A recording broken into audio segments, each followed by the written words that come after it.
Hello friend, চলে এসেছি নতুন একটা ভিডিও নিতে। এই ভিডিওতে তোমাদের একটা খুব সুন্দর সিনেমার কথা বলবো, সেটা হচ্ছে মাইয়া জাগান। হয়তো আমার উচ্চারণটা ঠিক হলো না, যেটাতে অরবিন্দ স্বামী এবং কার্তি বলে একজন অভিনেতা আছে এবং ভীষণ ভালো দুজন অভিনেতা এই সিনেমাতে রয়েছে।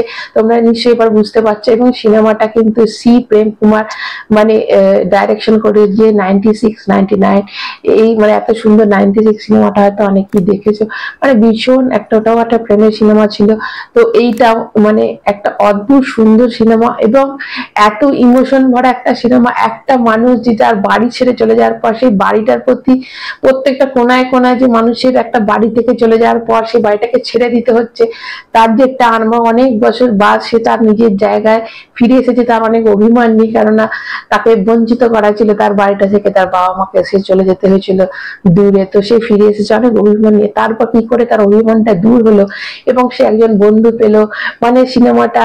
এবং সে যখন তারা যখন এই বাড়িটা ছেড়ে চলে যাচ্ছিল তখন একটা সাইকেল রেখে গেছিল এবং সেই সাইকেলটা একটা অন্য মানুষের জীবন কতটা সুন্দর ঘুরিয়ে দিতে পারে। তো সেই সাইকেলটাকে ভগবানের মতো যে পুজো করতে, মানে সাইকেলটা একজনের কাছে একটা ইমোশন, মানে বাড়ি থেকে শুরু করে সাইকেল, মানে ওখানে একটা গরু আছে, মানে এই বলো প্রত্যেকটা জিনিসের প্রতি ভালোবাসা।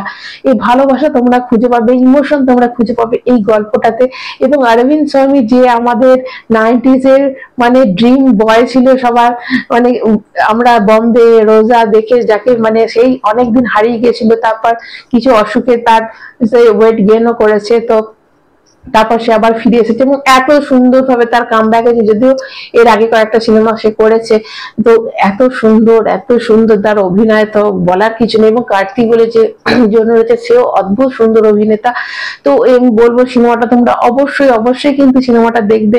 এবং এই মানে এত এত মানে বলবো ভালোবাসা থাকতে পারে, প্রত্যেকটা জিনিসের প্রতি যে ভালোবাসা থাকতে পারে। আমরা কত বড় বড় জিনিসকে খুশি খুঁজি আর কি, আনন্দ খুঁজি, বড় বড় জিনিস আনন্দ খুঁজি, কিন্তু কত ছোট ছোট জিনিস ইমোশন থাকতে পারে। এই সিনেমাটাতে তোমরা জানতে পারবে যে একটা ছোট্ট সাইকেল একজনের মানুষের কাছে ভগবানের মতো, একটা বাড়ি কত ইমোশন আনতে পারে, একটা জায়গা মানুষকে কতটা আনন্দ দিতে পারে। এবং অরবিন্দ স্বামী কি করে একটা রাগ থেকে, রাগি হ্যাংরি মানে সবসময় রেগে থাকতো, তার জীবনে একটা হতাশা ছিল, সেই থেকে কি করে একজনের সঙ্গে তার পরিচয় হলো এবং তার জীবনটা কি করে পাল্টাচ্ছে।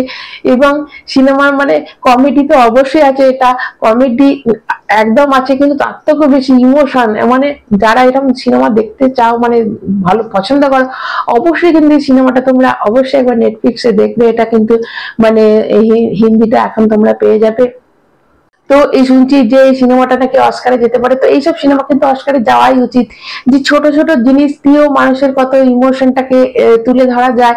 এবং একটা সিনেমার মধ্যে এত সুন্দর করে ফুটিয়ে তুলেছে। এই সিনেমার কিন্তু হিরো বলতে কিন্তু তুমি অরবিন্দ স্বামী বা কার্তিককে তো কিন্তু ধরতে পারবে না। এই সিনেমার হিরো বলতে ধরো ওই একটা কিছু সাইকেল ধরতে পারো, ওই বাড়িটা ধরতে পারো, মানে মানে প্রত্যেকটা জিনিসকেই তোমরা মেন ধরতে পারো। এখানে যদি মেন কেউ থাকে তো ওই জিনিসগুলো, আর এদের সঙ্গে শুধু ওইগুলোর কানেকশন কোথা থেকে রয়েছে, যে টান ভালোবাসা, একটা ছোট ছোট জিনিসের ভালোবাসা। তো এত সুন্দর করে ডাইরেক্টর মানে ফুটিয়ে তুলেছে, মানে ভীষণ ভালো সিনেমা। অবশ্যই তোমরা সিনেমাটা কিন্তু দেখে নেবে। নেটফ্লিক্স কিন্তু হিন্দিতে তোমরা পেয়ে যাবে। আর যারা দেখেছো তারা কিন্তু প্লিজ একটা কমেন্ট করে যে তোমাদের কেমন লেগেছে। ভালো লাগলে একটা লাইক করো, চ্যানেলটা সাবস্ক্রাইব করো। এখনকার মতো টাটা।